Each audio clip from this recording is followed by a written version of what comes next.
Hello everyone, তো আমার নতুন ব্লগে তোমাদের সবাইকে আরও একবার ওয়েলকাম। আর আশা করছি খুব ভালো আছো তোমরা সবাই, আমিও খুব ভালো আছি। আজকের আমার স্বাদের অনুষ্ঠান কমপ্লিট হলো, মানে বেবি শাওয়ার। তো সারাদিন প্রচুর টায়ার্ড ছিলাম আমি, যার কারণে কথা বলিনি। সব কিছু তোমার সাথে ভয়েস ওভার দিয়ে তোমার সাথে ভিডিওগুলো শেয়ার করবো। আর এখন যেহেতু ফাঁকা আছি, কেউ নেই, তাই ভাবলাম যে একটুখানি তোমার সাথে কথা বলে নিই। আজকে আমার বেবি শাওয়ারটাও খুব ভালোভাবে মিটে গেছে, বাট প্রচুর বৃষ্টি হচ্ছিল, যার জন্য পুরো জিনিসটা একদম অন্যরকম হয়েছিল। তাও যেটুকুনি সময় বৃষ্টি কম ছিল, অনুষ্ঠানটা ভালো করে হয়ে গেছে। আর আমি কি পেয়েছি না পেয়েছি সেগুলো তোমার সাথে ভিডিওতে মানে শেয়ার করবো। আর এদিকে আরেকটা জিনিস দেখা, সেটা হচ্ছে আলতা সিঁদুর, যেটা দেখো আমি এই এক ব্যাগ আলতা সিঁদুর পেয়েছি। আর যা জিনিসপত্র পেয়েছি সেটা হচ্ছে ওই ব্যাগে আছে। সব জিনিসগুলোকে নিয়ে আমি 3-4টা ব্যাগ করে রেখে দিয়েছি।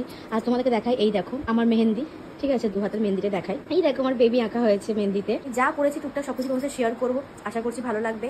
আর আমি এখন সুস্থ আছি, আমার বেবিও সুস্থ আছে। তো চলো আরও সবকিছু তোমার সাথে শেয়ার করবো, যা যা হবে না হবে। তোমরা আমার পাশে থেকো, আমাকে আশীর্বাদ করো, বাস এটুকুনি। Thank you.